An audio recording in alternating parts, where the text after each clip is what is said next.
Welcome back to Left in Kentucky. This is Roberto Henriquez. And Dickerson. And we're so glad you're joining us again. Also joining us this week, we have a special guest, my offspring, Reina. Hi. Yay!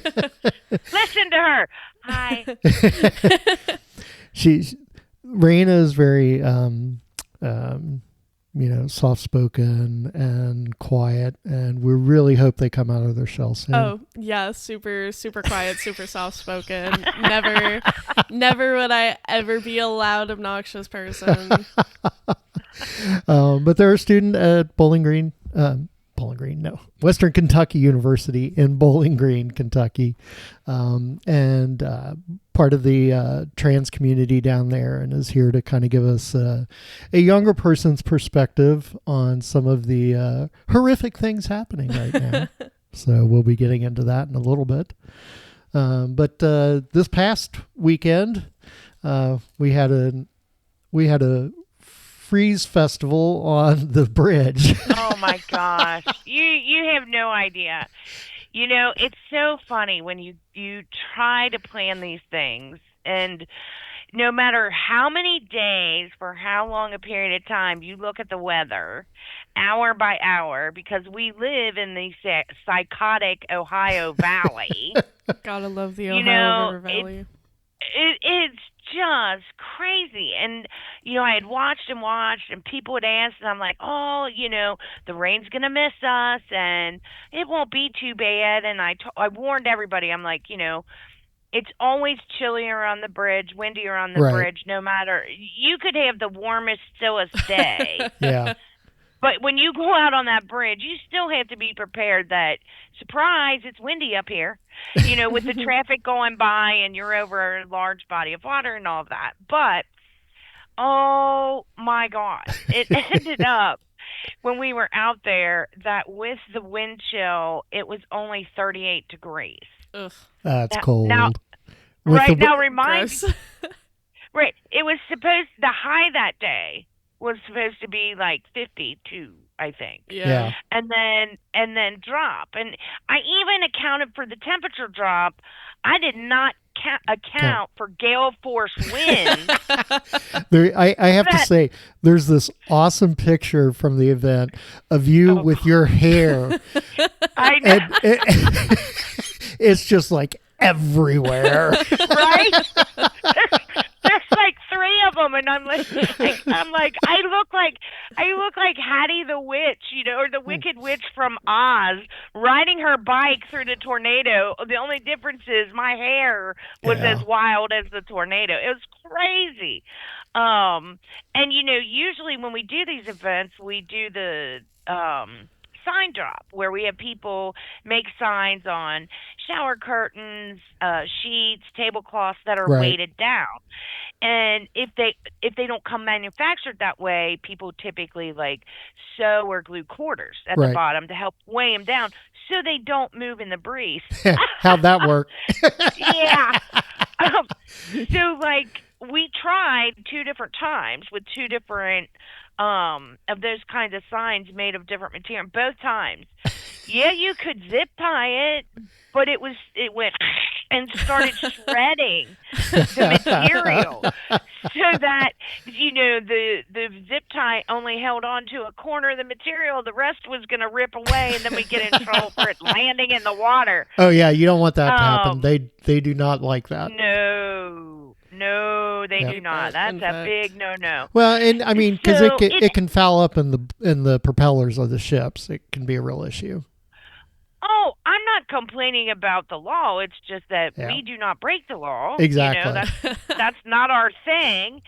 And so, it is what it is. But it still ended up just being this. It was a positive experience for everybody that was there, despite the wind, despite the cold. And I really felt like we needed that. Yeah. There's so much pressure. There's so much unknown. There's so much chaos right now that I think it did all of us a lot of good to go out there and bring visibility to something positive. And support for Ukraine is that. I mean, the whole thing was a rally in support of Ukraine. Some great signs, great homemade signs, T-shirts. The traffic that was going by was absolutely in our favor, positive. I don't know that we had a single negative response. That's great. I really don't. Yeah. We had three different news stations out there. We had Spectrum One out of Ohio, we had WKRC, and we had WCPO. We're all there. Um, it was just the first thing that really hit me in the heart was when I got there, and I got there early. There's a young couple on the bridge, and they couldn't have been, 19, 20, something like that. Just a beautiful young couple, and they were from Ukraine. Uh-huh. And I don't know if they were, Ukrainian American. I didn't ask questions. They were so moved as they saw people coming on to the bridge with all of, their signs and their shirts and everything. And she was in tears. She was just like, "Thank you so much for doing this." And she was, I I appreciate this so much. And that was really a huge part of the point of what we were doing, that we know there's a large community in the greater Cincinnati, Northern Kentucky area of these individuals. And we wanted to let them know you're seen, you're heard, you're valued. We care about you. And if you need anything, we're here to support you. So overall, I thought it was great. Want to make sure that people out there know that if they want to donate, get involved with this issue, volunteer, whatever, the USA with Ukraine organization is a legitimate organization built in our area that will definitely appreciate your time, your energy, your money, whatever you want to give. Because we know that everybody has their own, their issues that are most important to them. And so we want to make sure that we provide those positive outlets for people that they can get connected and help regardless of what the issue is.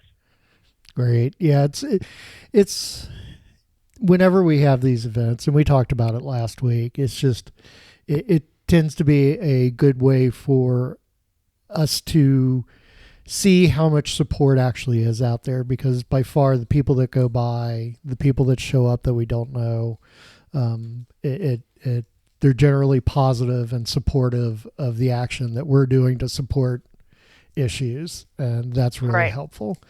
Doesn't mean we don't occasionally get the unfriendly person that goes by, but you practicing your politician skills, Roberto. Unfriendly. That's about as light a term as you could use. But no, it's really true. I honestly don't recall a single person that was negative, and nobody there. I haven't heard from anybody there who said that they were standing in a place where there was a negative response. Yeah. So that's great. Good. Yeah, Good. I think it's really good for Ukrainians to see that the people in America have not forgotten what's happening to them. Yeah. Even if the people, in power seem to have forgotten or just not care. Like, the war in Ukraine, and then the insanity going on the Gaza Strip, where the ceasefire was just ended by Israel again. I think it's important for nationals to see that the American people, the people, have not forgotten what's happening, and we do care what's happening. What our country is doing is not our fault right now. The administration and the people are two different things. Yeah. Yeah. And I think it's important for people to see that. Yep, I agree. And, kind of one other thing we want to touch on the national level, is the flight of undocumented people that the Trump administration sent to El Salvador. In the middle of the flight, judge ordered them to turn around the flight and bring them back, that it was not legal what they were doing. And the Trump administration decided to just basically ignore it, and under the guise that, the plane's in international airspace, so we're just going to let it keep going. And which is not how that works. Then Trump's press secretary doubled down on it with, judges can't do that. And then Trump tripled down on it with, a judge. The judge is completely wrong, and the judge should be impeached. And after that, shockingly, Chief Justice Roberts issued a statement about it. Yes, he did. Saying that no, just because you disagree with the judge's ruling doesn't mean you can have them impeached. Well, I think, gosh, there's so much to unpack there. Right. And I would try to make this part brief, because there are definitely many more things that we want to get to and spend more time on. But in the process of all of this, the Trump administration actually ignored the order before the plane ever left, because there was a stay on this effort of mass deportation to other countries. Right. And we've talked before about the group that he sent down to the gap. I can never remember that name. The gap in between Panama and South America, The and canal, none of the Panama Canal. no. It starts with a D. I won't remember it. Okay. Anyway, it's the most dangerous place in the world. And none of the people that they sent there were Spanish speaking or from Latino countries. So they were sent down there, and 2 of them were pregnant women. Some of them were children, and they had nothing. And they were put in a detention camp. Long story short, they're just sending people wherever they want to send them. They're not even sending them back to their countries of origin. But there was a stay in place, and the government went ahead and decided to round up all these people that they declared without any proof of any kind. They claimed that all these people were criminals from a gang, a notorious gang from Venezuela. Well, the excuse that we're getting now out from the government is that, well, they might not have committed any crimes here, but that's because they weren't here long enough. But that doesn't mean they weren't a danger. So anyway, yeah, and I know one of the people that was on the flight, had no criminal record, no criminal history. They were identified by some tattoos they had that ICE said these tattoos indicate that they're a member of the gang. And this person has a lawyer who was prepared to argue the case, was ready to argue the case, had evidence, to explain what was going on, explain how they were misreading the tattoos, they were different, and was not allowed that because her client was on that flight and is now in prison in El Salvador. Right. And that's the other thing. I mean, we either have due process in this country or we don't. Even for undocumented people who come across it not using the legal channels, we still have laws and due process that applies to anyone that's on our soil. I mean, terrorists get due process. I don't care who you are, how heinous your crimes are. We have our legal system set up the way it is for a reason. And none of that was applied for these individuals. Nope. They were denied. They were denied due process. The reasons that they were sent back, there's no proof that those reasons were valid. Mm-hmm. They were not sent back to Venezuela. They were sent to El Salvador. And then, to make matters worse, once they got there, the Salvadorian president said, basically, too bad, so sad. We have them. We aren't sending them back. Well, because El Salvador is getting paid for housing them by the U.S. Right. But Justice Roberts did a pretty not not a nuanced smackdown on Trump's statement about the judge needing to be impeached. Yeah. And I mean, Trump went on. Oh God. He always goes on. Here's your first drinking clue.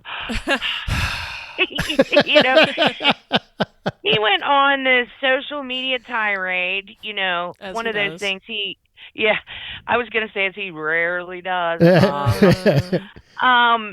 That just went on and on about how this judge was appointed by Barack Hussein Obama and got into all that. I mean, it just was the Yeah. ramblings of an incoherent fool.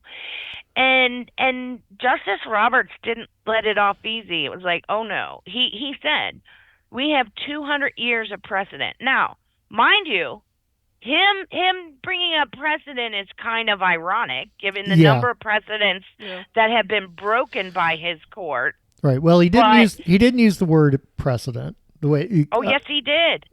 Oh yes, he did. Well, the quote I have 200 here years of for the quote I have here says, "For more than 2 centuries, it has been established that impeachment is not an appropriate response to disagreement concerning a judicial decision. The normal appellate review process exists for that purpose." Yeah. Nice. Well, okay. I saw something else. Maybe the other article I saw was paraphrasing him, Right. and they used the word precedent because, let's face it, for more than 2 centuries, it has been established. Okay, that's precedent. I mean, it's like, Yeah, those that lawyers get funny about words. that didn't happen with Roe, but we won't go down that road. At least not yet. So the whole thing has just devolved into we are, for those people who didn't believe that we are in the middle of a constitutional crisis or approaching it, every legal opinion that I listen to, every legal mind that I listen to on podcasts or search for their articles or follow on Substack and things like that, every single one of them is sounding the alarm saying, okay, this is it. The moment the administration starts ignoring court orders, that's where we're in trouble. Yep. So, but now the other part of that is they have come up with a way to fight back, and they're having their sycophants in the House, which I think is interesting. That's it's at least starting in the House as opposed to the Senate. Mm-hmm. Have come up with this argument that Article 2 of the Constitution gives him that power. Yeah. It's just like, what's happening? I don't. Yeah. Somebody is going to have to step up and stop it. Yep. So Here it is. I'll give you the Okay. exact quote. Representative, I guess her name it's either Hageman or Hageman. This is the person that was voted in Wyoming and replaced Liz Cheney. right. Keep that. So she's as MAGA can be. She says Article 2 of the Constitution states that the executive power shall be vested in the president. And her interpretation of that is no court may take over that rule. No court may define or limit that scope of the duties of an official with the executive office of the president, which is absolute, No. horse shit. Yeah, I saw which that we quote. which we in Kentucky are all familiar with. Absolute horseshit, because that is not the totality of what Article 2 says, and it leaves out a whole bunch of other articles of the Constitution that Yeah. are, wrapped in with that. Right. Yeah, I seem to remember a whole thing in my government class back in middle school where they talked about checks and balances and separation Yeah, of I remember powers that. and And Right. co-equal Yeah. branches of government. Yeah, Exactly. So no The one judicial- is above the other. yeah, the judicial was there to help keep check on Congress and the executive. Congress was there to help keep check on the executive and the judicial. The executive was there to allegedly enforce the laws. Yeah, you would think. I mean, that's the executives, right? It's Yeah. drink. Yeah, drink.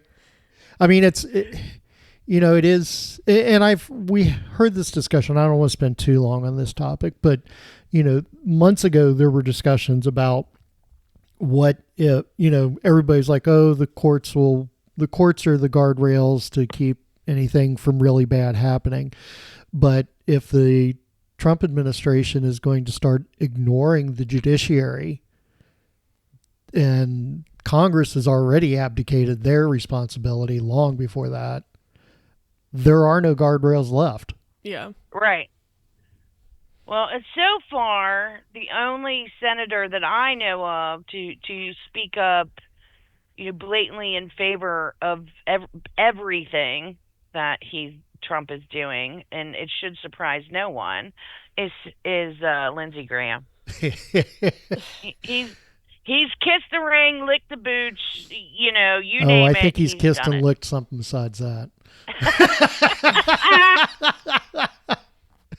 This really is a PG show. Yeah.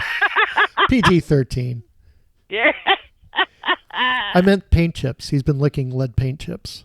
Yeah. So have most of them. Yeah.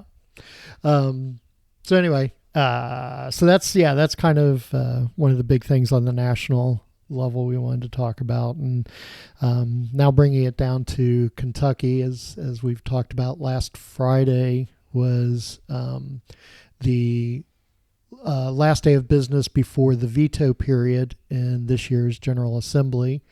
And as we had surmised, not only was there one shell bill, which we refer to as the sewer bill, there were two of them.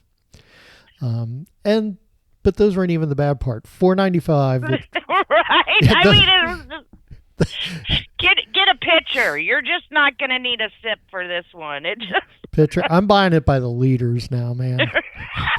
Somebody pull out the board. Right. I don't need new doors and windows. I'm stuck in a bar, damn it. That's right. But yeah, so 495 at the last minute, literally it was like 9:30 at night on the last day. They inserted a bunch of new language. That's the bill that among other things, reinstates conversion therapy, which we've talked about, and I know that's it's so horrible. They're just there should be a law that any time that any legislative body at any level of any government decides that they're going to take up medical issues of any kind, that they have to prove that they have medically sound reasons through experts to be able to pass this crap. Well, they'd find a way to abuse that anyway. They'd probably bring on Dr. Phil. As their expert. Yeah, or the Pillow Man. I mean, come on. It's just... Oh, yes.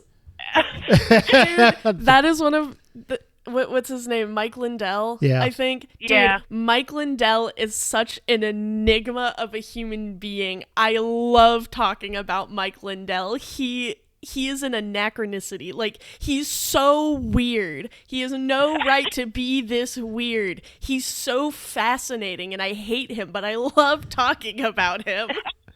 Wow. Well, that took an unexpected turn. Sorry, Right? you mentioned the pillow guy. God, we could do it. It sounds like we could do an hour on the Pillow Guy. I would do an Exactly. entire podcast on Mike Lindell. Not even joking. That's hilarious. We'll put that on. We'll park that for a future episode. Right, Minute. right. So what they added to it at the last minute was not only are they, reestablishing conversion therapy as an acceptable practice in which any person that practices it is protected, Right. So you don't have to be a medical professional to perform it, as long as you're doing it, you know, I guess under the guise of quote unquote therapy. Any religious person, anybody who claims that they're a therapist of any kind, they're protected from any kind of blowback. That's crazy. It is crazy. But what they Pun, added pun then, intended. yeah, well, what they added then was that Medicare, or I'm Right. sorry, Medicaid, Medicaid. would no longer cover any medications for trans individuals. Yep. And we've talked about this a lot because SB 2 also passed, which is also tied to trans medication, which is now being denied to inmates. Yep. And the problem is this: you wouldn't do this to a diabetic, you wouldn't do it to a heart patient, you wouldn't do it to anyone for whom a medication had a direct impact on whether they live or die and how they live their life. Yep. But that's exactly what they did. This affects this, and they didn't just make it about minors as they have in the past. It's Right. not children related. Yeah, this is adults. Yep. Yeah, this is adults. This is all trans people. These are individuals who have been on these medications, could have been on these medications for decades. Mm-hmm. And it's hormone therapy. And hormone therapy is more than just the birth control pill. Which is when you say hormone, that's probably the first thing that most people think of. Right. But when you start messing with the hormones in someone's body, you cause a storm of things that can result. And depending on how people are taken off of this medication, it quite literally can kill you. Yeah. Yep. It can, and the other thing is that, for anyone on these medications, these medications are not cheap. I mean, even for people who have regular insurance, or are well off enough to be able to afford the out-of-pocket expense, we're not talking a drop in a bucket. Yeah. We're talking. I'm sorry. Go ahead. I was just gonna say, we're talking. How much money did you say, Reina? A couple of thousand. We can get into that in a minute, Yeah. though. Yeah. Right, depending on whether they take it in pill, shot, or patch, Or cream. or cream Yeah. formulas. And depending on what their dosage is and how many times a day it needs to be taken, these medications range anywhere from, I think the lowest we talked about was like 100. Yeah. Yeah. But the highest is Almost 2,000. Almost $2,000. The same thing that's coming down the pike, and this is going to be real scary for a lot of people, how popular all the semaglutide medications are right now. They're The talking about Ozempic stuff. Yeah. For well, weight you've loss. got Ozempic, you've got Wegovy, Yep. you've got tirzepatide, you've got all of these things, and it's out there now that the Trump administration is considering either getting rid of them or not allowing them to be covered. However, So, Marino, as I mentioned at the top of the show, you're part of the trans community in Bowling Green. I'm sure nobody there is worried or concerned about any of this, right? Nope, not at all. We're fine. Yeah. So, just to reintroduce myself, my name is Reina. I also go by Vesper. I use he/she pronouns. I identify myself as bigender, basically meaning I identify as both a man and a woman at the same time. It's a little weird, I know, but it works. I am technically a trans person, but I tend to consider myself to be more gender non-conforming.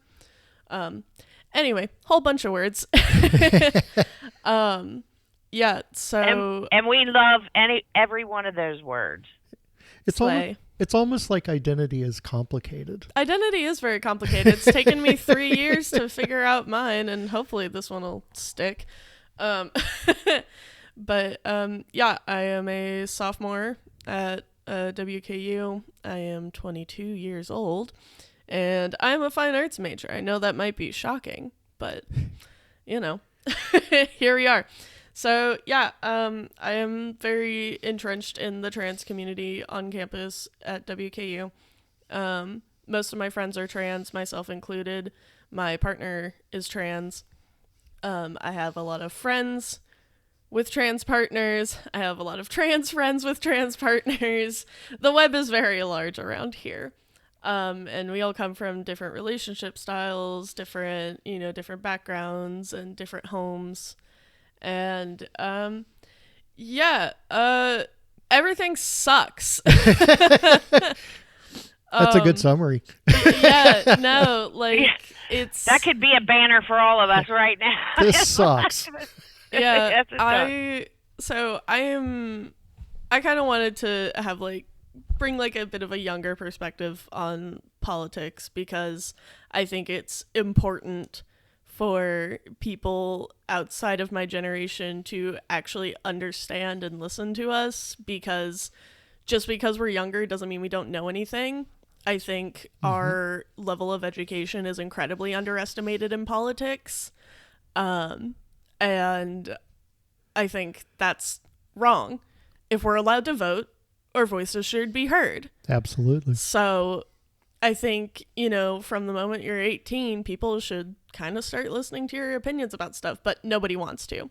So, you get a lot of these podcasts, 30, 40-year-old people talking about the state of the world.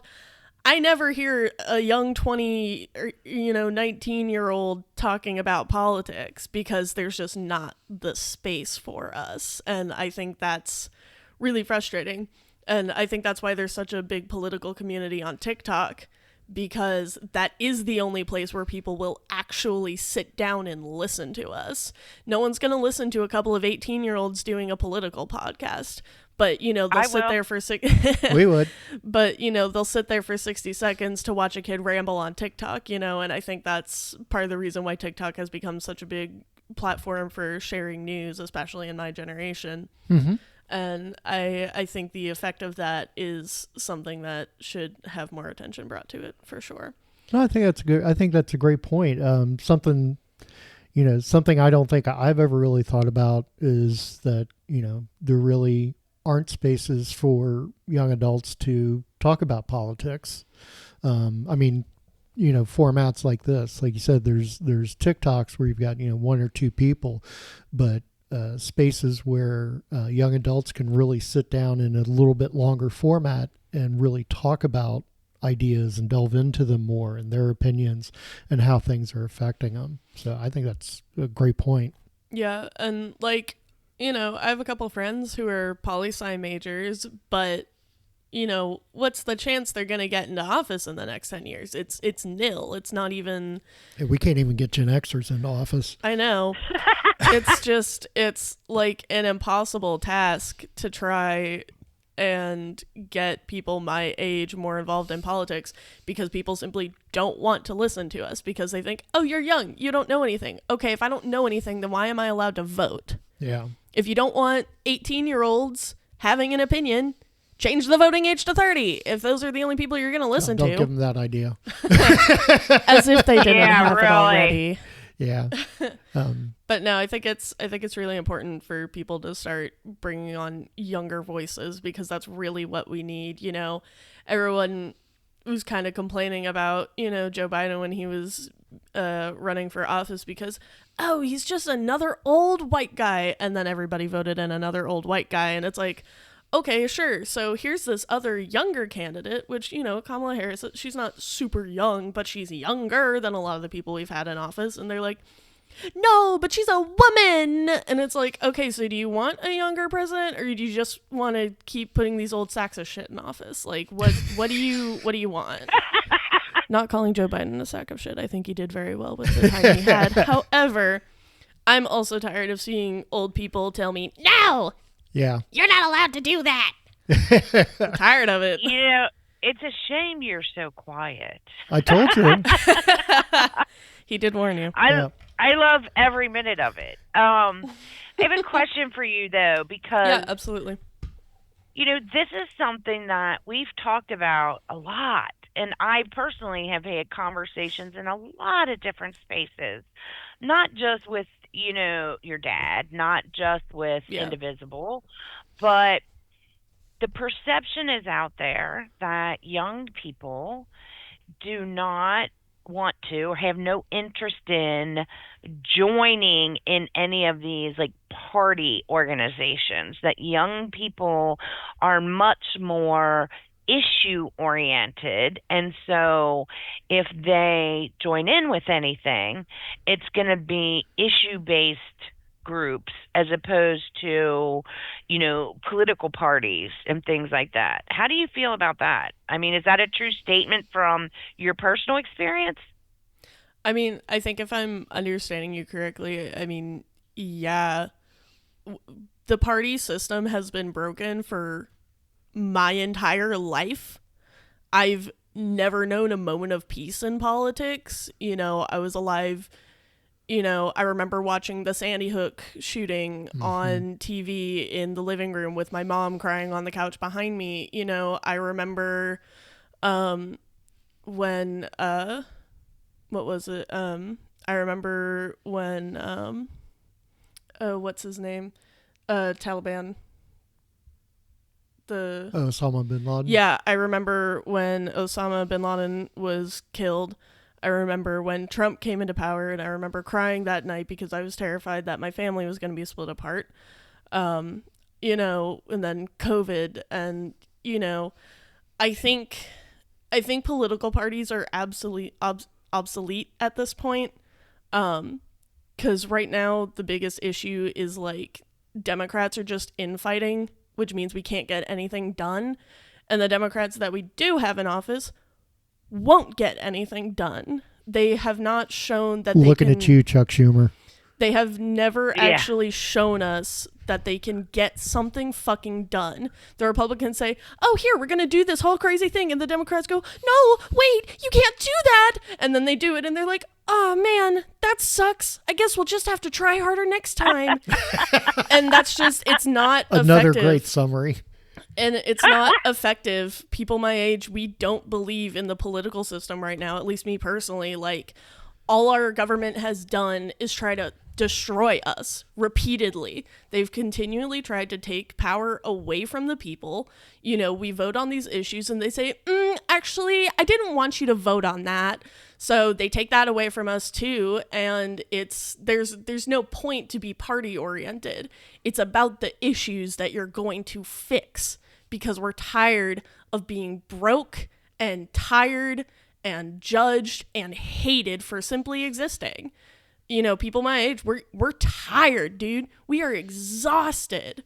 And we should not be 18, 20 years old crying ourselves to sleep at night because our government wants us to die. Yeah. It's really screwed up. And I feel like, the Democratic Party just really doesn't listen. There's so much infighting. They're like, oh no, but we can't do this because it's not morally correct. Fuck what's morally correct. Do what's going to get shit done. Have a backbone. Stand up for your constituents. Listen to the fucking people. Because we're tired of being put down, but we can't afford to take a day off work to show you how much we're tired of being put down.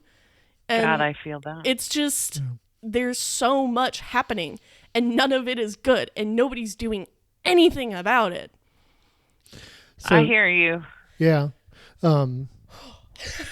Yeah, I mean, there's a lot there. There's, and it's, I hear, it's funny because I hear people say, oh, young people aren't really passionate about politics.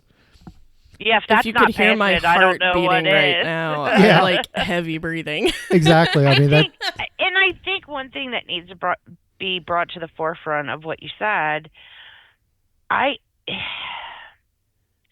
have a really hard time with the fact that at this day and age, people are trying to legislate morality. Morality means different things to different people. I'd I'd much rather you focused on humanity than morality, because it shouldn't take you a book or a piece of paper to tell you how to be a decent human being. You either are or you aren't, because you know the difference between right and wrong. And persecuting other people for any reason, especially if it's a much smaller group of people, is just wrong. Yeah, You know? that's been a really big topic that I've seen in the political space on TikTok is, you know, it's it's not about any of that. It's literally just about having empathy and wanting people to live. And the Right. fact that there are people all over this country, in my neighborhood, in my state, in my country, that hate me simply because I dare to exist in the way that they don't want me to. People I have never met, people I will never meet, would see someone like me or my girlfriend and see a news article about us getting killed and go, ha! Get 'em! You know? Like, it's so sickening to be It is. hated because I don't like to wear dresses all the time, and I like to have my hair short, and I love women, and I love men. And for some reason that's just absolutely awful to some people. And it's like, why do you care so much? Do you want to go kiss dudes? If you want to go kiss dudes, that's okay. I'm here for you, Pookie. And like, honestly, that's funny. like what a lot of people have been like saying, like, you know, they get so mad that people my age are just accepting, like, oh yeah, well, I'm a woman now, you have to call me she her. Okay, cool, I'm proud of you. Do you have a new name that you want me to use? Yeah, you can call me Samantha because my name's Samantha now because I'm a girl. Okay, nice to meet you, Samantha. Do you need anything? Do you want to go, dress shopping? Do you need help learning how to do makeup? Like, how is this experience going for you? They just simply cannot handle the fact that we're okay with people changing their minds about their identity. There are people in their 40s and 50s who are just now learning that they're trans because they never had that space to explore their gender, and now they are lucky enough to have a world where they can change their mind and say, I don't think this is right. There was one TikTok creator, he was formerly a man, and so I'm speaking past tense about it. I'm not Gotcha. misgendering her. He did D&D TikToks, and so I would get him on my For You page a lot. And then I got one video of her sitting down, and she was like, yeah, so I am a woman, and yeah, I don't really know how to talk about it, but I'm a woman now because I've never really felt right, and now I finally feel right, and I want to wear dresses, and I want to paint my nails, and I want to be pretty, and also my name is Daisy, and she's absolutely wonderful. And you know what? Nothing changed because it's not that big of a deal. Yeah. She's still doing the same content. She just dresses like a girl now. And I'm so happy for her. I don't think she's on HRT or anything, but she seems so much happier. You can just tell. And like, I don't understand that hatred over people being happy. Like, let me scramble up just a fraction of joy in this shithole of a world we live in, Yeah. Let me just have a little strand of happiness before you go, yeah, well, you are a slur, Yeah. Yeah, I mean, it definitely is like some people are just, they just, there are people that just don't want other people to have any moment of happiness. But, I think it's a very complex question to try to break down why so many, quote unquote conservatives or Republicans or however you want to identify them as a group, sacks of shit, whatever. It breaking down what it is in them that makes them feel like they have to know what's going on in people's pants and bedrooms and stuff. Well, and we've talked about this before. I mean, from my perspective, I just don't understand. if it doesn't affect you personally, if it doesn't affect your ability to pay your bills, to support your family, it doesn't affect any aspect of your life, why do you care? Yeah. Yeah. I mean, like you said, I can't even fathom what it must feel like to have some unknown person on the opposite side of the country who blatantly talks about hating you as a person because you have identified as a member of the trans community and has said that, you know, what you're saying is untrue, those things don't exist, on and on and on. I Yeah. don't understand it at all. At all. Yeah, I think Uh, there really is like no way to understand it. If you are a person with empathy, then you have empathy. There is no way to for an empathetic person to understand an apathetic person. It just does not make sense. And never mind, I forgot what I was gonna say. That's okay. oh, So question for you. Yeah, what's up? What do you think is a good way to help young adults get engaged?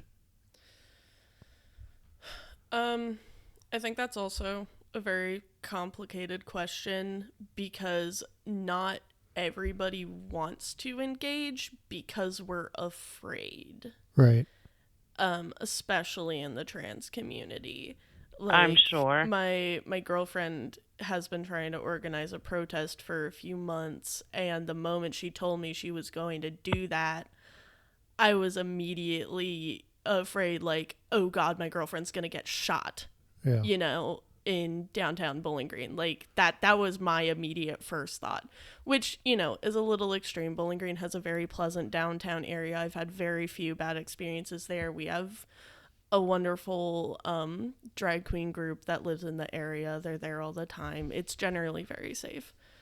But that was my first fear was, oh God, my girlfriend's going to get like assaulted by assholes, right. At a protest that she's organizing.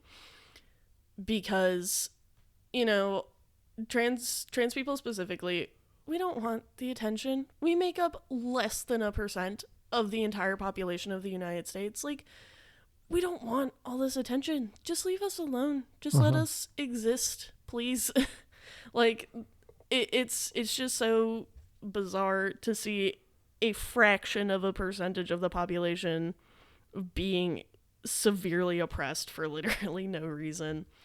But getting other people involved in politics again, I think is very hard because we are afraid. We're very afraid because we've seen what some of these people are willing to do just to people who do support the queer community, and I think that's a big part of it is we've been taught to fear, protests because, during the Palestine protests, people all over the U.S. were being arrested on college campuses for peacefully protesting. We can't afford to get arrested. We're trying to go through school. We're going to be in debt anyway. We cannot afford bond. We cannot afford to be put into the criminal justice system. Like, there's too much oppression around peaceful protests, and it's really scary. It makes it hard for people to want to get involved, especially when, the Democratic Party advertises itself as the Democratic Party. A lot of the liberal groups in the state advertise themselves as a Democratic or liberal group. And in my opinion, a lot of people don't want to identify with a party. We don't want to be considered Democratic. We just want to be considered people who care. And I think that may be also a deterrent from people getting involved is having to tie yourself to a party that, as I said earlier, simply isn't doing anything for you. So do you think groups like our group, Indivisible, groups like United We Stand,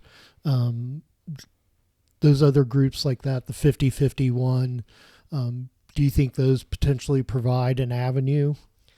I think maybe yes. Yeah, this is a really complicated question because there are so many reasons why people wouldn't want to get involved. Even Well, I think me. Go ahead. I was just going to say, I'm sorry, I didn't mean to interrupt, No, you're but good. it just, based on what you just said, especially regarding protests, the fear of protest for a lot of communities is very real. And that's an action that, your dad and I have talked about a million times. We don't want to just arbitrarily say for every issue, for everything that happens, that the answer is a protest, because it's not. Yeah. You have to have, we'll go back to, you have to have an ask.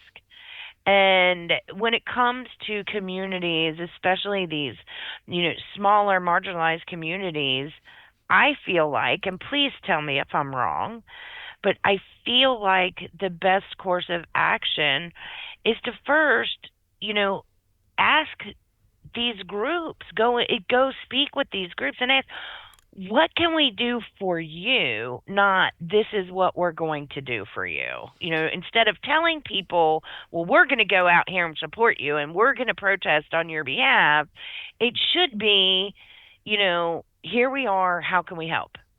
I think We're at your disposal. And I would be open to having anyone that within this community that has a voice, that wants to speak out and feels like they haven't had the opportunity. We would be more than open to having individuals from any marginalized community come on and talk to us about how they're feeling and what ways we can best help them in a positive, productive way. I mean, the worst case scenario is that we would attempt something that would actually do more harm than good. That is something that I would never want to happen. Right. Yeah, I think there's kind of I think that's half of it. I think half of it is needing to ask what people need. And then I think the other half is honestly building trust. Like Absolutely. actually showing that the actions you're performing on our behalf will do something. Because again, that's what a lot of people have an issue with the Democratic Party. They have not proven that they can get anything good done, so we don't trust them, which is why we have all this infighting right now in the Democratic liberal spaces, is because the people in office have not proven they can get anything done. And I think that's honestly a really important value of my generation that I feel like a lot of people just haven't even considered. Respect is not inherently given. Trust is not inherently given. You have to earn that shit. And that's very different from, like the boomer generation. It's just you inherently respect people that are older than you or supposedly know more than you. And that's just not how it is anymore. You have to show us that you can do what you are telling us you're going to do. And if you don't have us. And I think that's really important. That's a really interesting insight.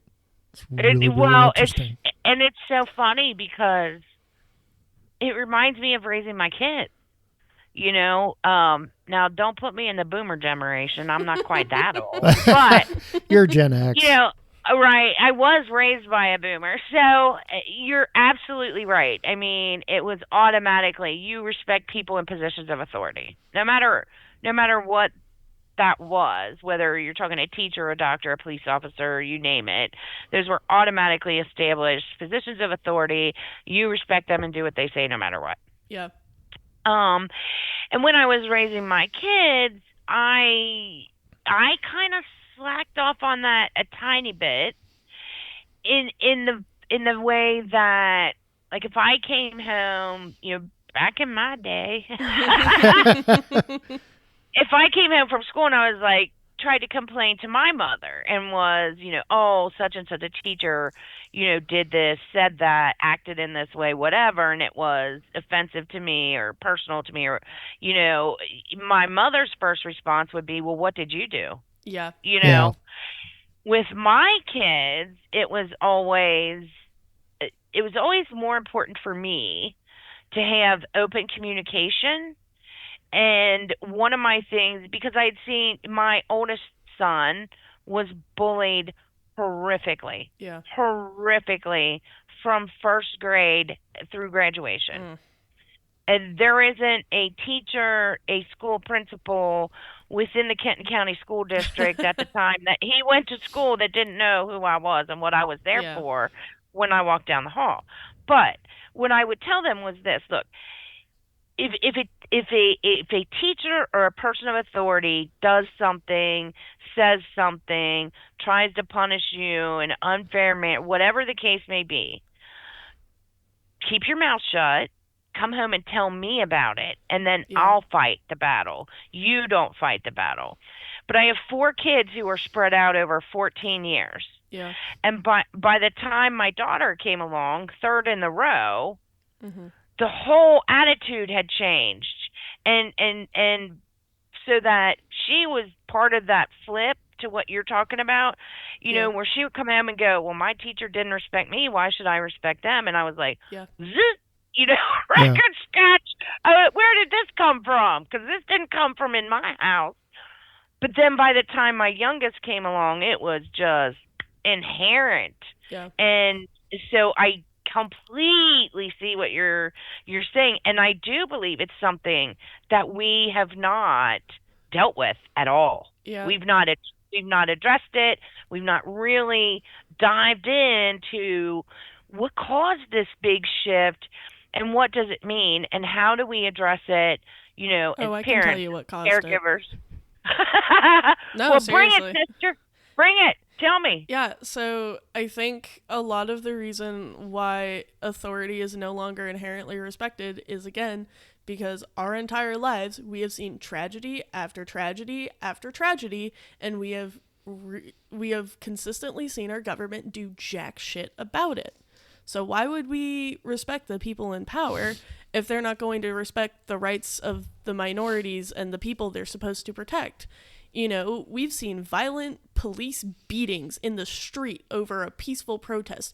George Floyd, all of that. Like, I think I was, 13, 12 or 13? Like I was in middle school when George Floyd was killed.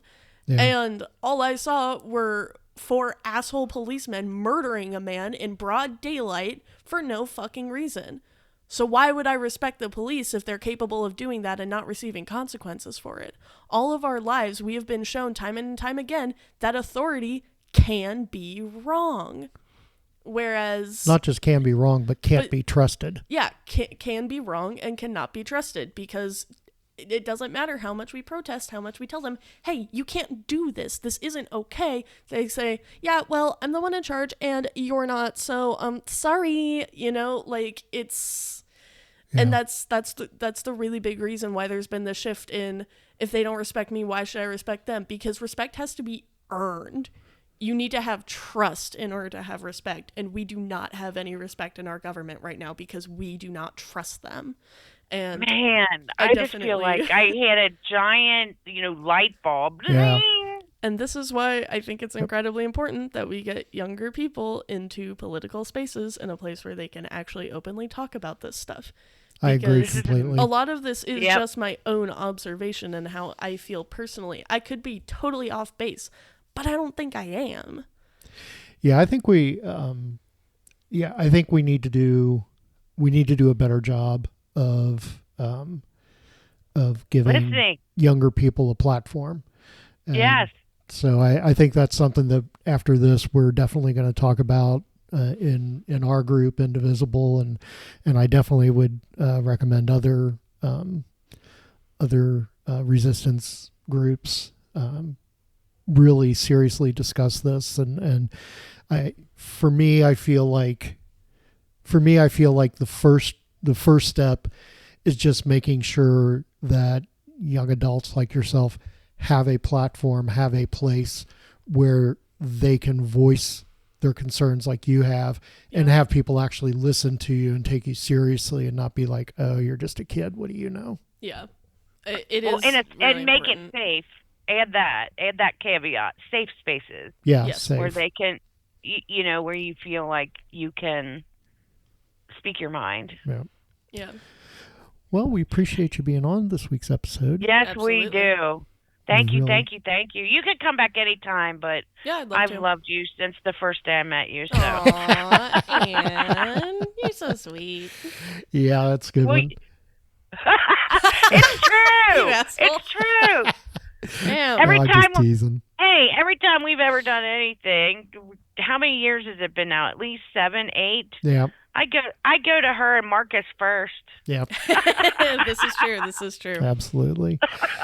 So coming up in the near future, let's see. So one thing we've done is in talking with some of the other groups in the area throughout Kentucky and Ohio, there's so many actions, so many things going on, so many different platforms that there seemed to be a need for a single calendar that tries to capture as many of these actions that are going on as possible. One, not so that we can try to do a better job of planning so some actions don't overlap, but two, so there's kind of a central easy place for everybody to check. So we have put that together.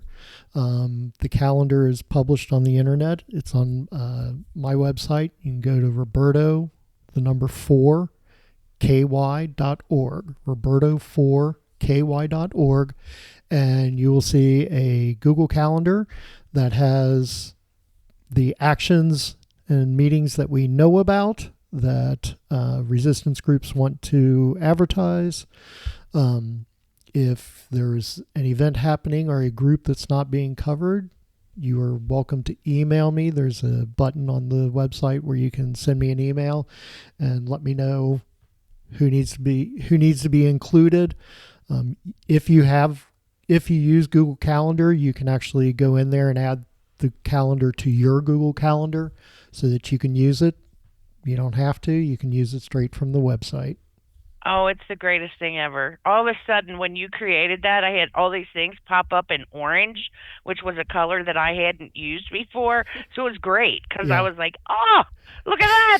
There's all this orange stuff. I'm going to check this out. It was great. Yeah, good. I'm glad you like it. I think it's going to be helpful. I really hope it's helpful. And I'm putting I stuff do too. I'm putting stuff not just in greater Cincinnati, but actions that are going on in Lexington, Louisville, Dayton, Columbus, Frankfort, Bowling Green, really any place that there's actions going on in Kentucky and Ohio. I definitely would like to get those on there. Because, especially with, Ohio's capital being in Columbus and Kentucky's being in Frankfort, when there are actions in those areas, I think it's important for everybody in the state to know. Yep. And Absolutely. yeah, I know, we've just recently connected with the Indivisible groups in Cincinnati and Southwest Ohio. So those events are going to be going on there. I've reached out to the Indivisible groups in Kentucky. The one in Louisville is getting active again. So we're going to start getting more information from them. There's an Indivisible Central Kentucky. There's an Indivisible Southeast Kentucky. So we should be If getting you can events. get one in Bowling Green, that There's would be great. there's an Indivisible Eastern Kentucky too. Yeah. And then we've got 2 new groups that are in the process of being formed right now in Indiana, real close to us. That's really? good. Nice.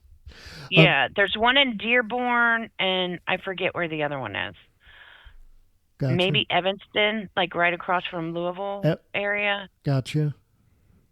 I think that's right. Maybe I don't know. Yeah. Anyway, there's two in Indiana, and they've reached out asking for help getting started, getting off the ground, what things to focus on and stuff like that. So excellent. hopefully we'll be able to add them to our calendar because let's face it, Absolutely. they got the best casinos. So. Also, in the process of putting this together, a group I hadn't contacted before, Progress Kentucky, they have a podcast called Kernels of Truth, and it's Kernel like Kentucky. I like that. It's Kernel like Kentucky Kernel. I like so that. COLONELS. Kernels of Truth. But they have a podcast, which is interesting. They get some good interviews on there.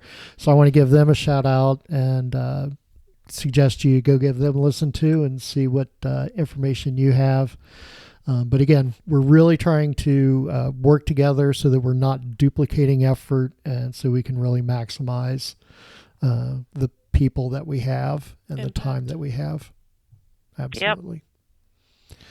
All right. Slay. Anything else going on, Ian? Let's see. 2 things coming up. Our next monthly meeting is on Sunday, March 30th from 2 to 4. We'll be at the Erlanger Library. And, we'll have an online opportunity as well for people who can't make it in person. And there's a nationwide April 5th effort that involves almost everybody. I'm not kidding. It's a nationwide action that involves Indivisible, the Working Families Party, the new 50501 group, Move On, labor veteran, whoever you can think of. The nationwide action on April 5th is going to be really big. The idea is to be as visible across the country, out, in communities in as many places as we can. This isn't one of those everybody go to your capital type things. No. We want to be visible in the communities. We want people who normally wouldn't get involved to see us out there and what we're talking about. And it's the name of the action is #HandsOff. Yep. And that can be anything you want it to be, whatever your issue is. Hands off my Social Security, hands off my health care, hands off, women's rights, hands off the judiciary. Hands off whatever. Of my dick. Yeah, hands off my genitalia. Right? So, this might be the favorite action that I've seen come down the pike because it is a combination of a movement of everyone who's fed up right now and frustrated and angry and hurting, as well as the individual aspect of you can say whatever you want to say about what you want their hands off of. Yep. So this is really one of my favorite things because of that. And we will be doing something local. I know that there's already one in Cincinnati. I just put it on the calendar today. It's at Washington Park from 11 to 1 on April 5th.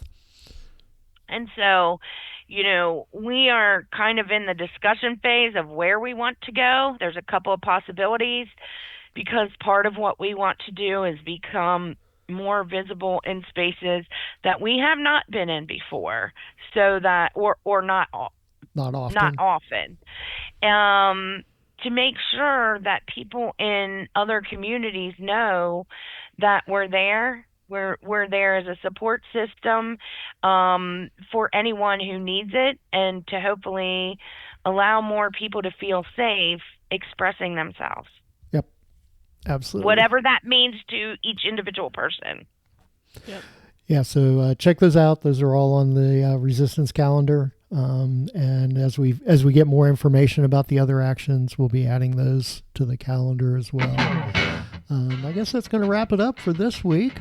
So thanks again to Reina for being here. Thank you. Please come back. Yeah, I would love to. Yep. Technology allows us to do this no matter where you are. This is true. Right? This is true. Although this mic is better. Yeah. Well, I spent a little bit of money on these mics. Just a little bit.